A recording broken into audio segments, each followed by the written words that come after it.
उमा महेश्वराय नमः। 15 फरवरी महाशिवरात्रि का दिन।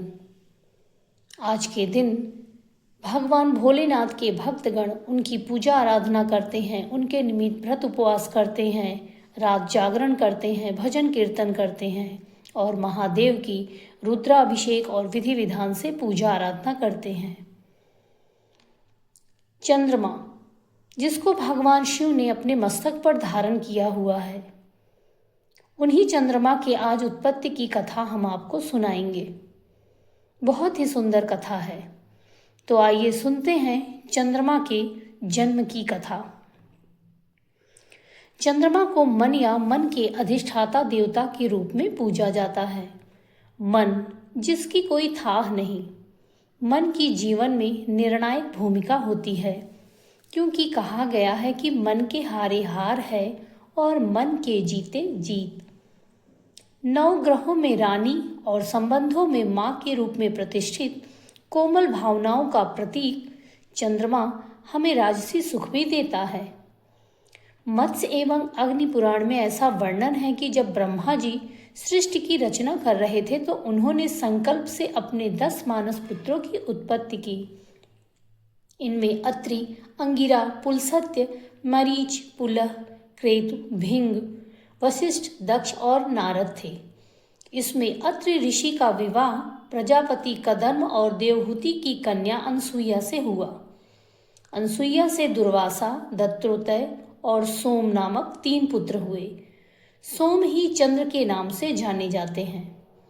वैदिक काल में सोम का स्थान प्रमुख देवताओं में से एक है। अग्नि, सूर्य, इंद्र आदि देवताओं की तरह सोम के भी स्तुति मंत्र प्रचलित हैं। चंद्रमा के जन्म की एक अन्य कथा भी है।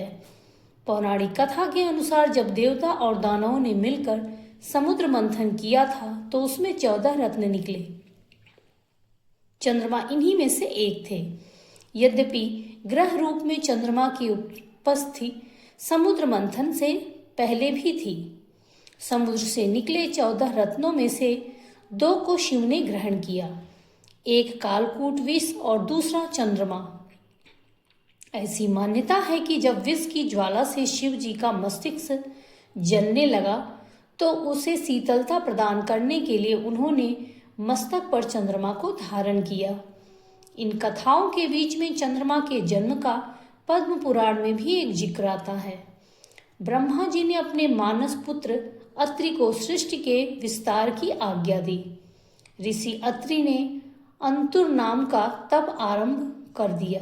तब करते हुए ऋषि के नेत्रों से जल के कुछ कण टपक गए। दिव्य रोशनी से जगमगाते हुए उन कणों को पुत्र की कामना से दिशाओं ने स्त्री रूप में धारण कर लिया, लेकिन वे उस तेज को संभाल नहीं पाई और उसका त्याग कर दिया। ब्रह्मा जी ने उस त्यागे हुए गर्भ को पुरुष का रूप दिया। यही पुरुष रूप चंद्रमा है। चंद्रमा का विवाह दक्ष प्रजापति की 27 नक्षत्र कन्याओं से हुआ।